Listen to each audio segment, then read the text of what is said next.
Erdogan کی مقبولیت میں بڑھتا اضافہ۔ نومبر 2002 میں اقتدار میں آنے کے بعد ترک صدر رجب طیب اردگان عوامی مقبولیت کے ساتھ ساتھ تمام الیکشن جیت کر ایک کامیاب حکومت چلا رہے تھے، مگر ناکام فوجی بغاوت کے بعد انقرہ پر سخت پالیسیاں اختیار کرنے کا الزام عائد کیا جاتا ہے۔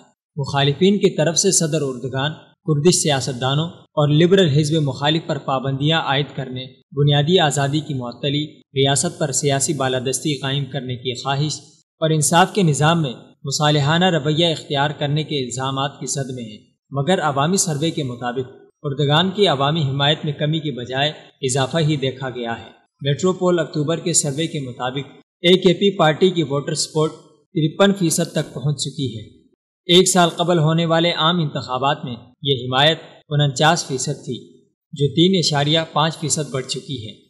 ایک اور نامور پولنگ کمپنی A&G نے AKP کی ووٹر سپورٹ 55% دکھائی ہے۔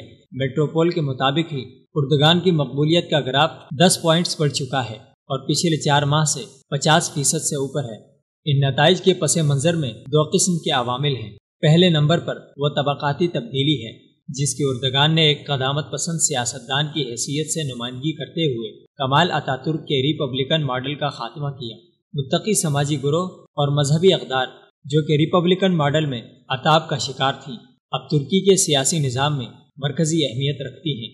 ترک معاشرے کے قدامت پسند طبقات اب ثقافتی حقوق، معاشی طاقت اور سیاسی نمائندگی میں سیکولر طبقات کے ہم پلہ ہیں۔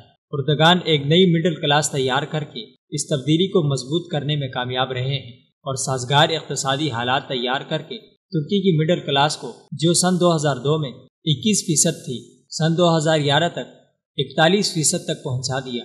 اردگان کی پالیسیوں کا ملک پر براہ راست مثبت اثر یہ بھی ہوا کہ ترکی کے قانون کا یورپین یونین کے کوپن ہیگن اصولوں کے مطابق زیادہ جمہوری ہونے کی وجہ سے شہری آزادی کا دائرہ کار وسیع ہو گیا۔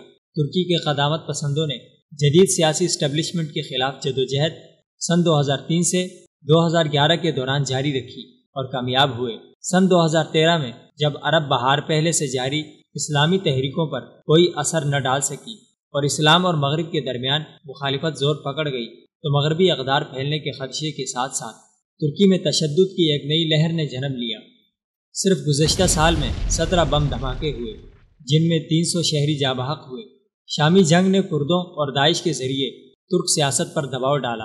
اس صورتحال میں A&G کے مطابق 91% ترک عوام اپنی حکومت کی اینٹی ٹیرر پالیسیوں کی حمایت کرتے ہیں، حالانکہ ترکی کی جانب سے کردش سیاستدانوں کی گرفتاری جیسے اقدامات بھی کیے گئے۔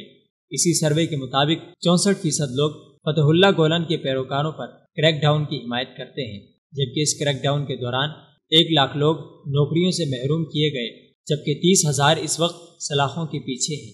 ایک حیرت انگیز انکشاف اس سروے کے دوران یہ بھی ہوا کہ 53% ترکوں کے نزدیک موصل پر ترکی کا حق ہے اور 55% ترک شام میں ترکی کی دخل اندازی اور موصل کے نزدیک وشیقہ میں ترکی کی مسلسل فوجی موجودگی کے حامی ہیں۔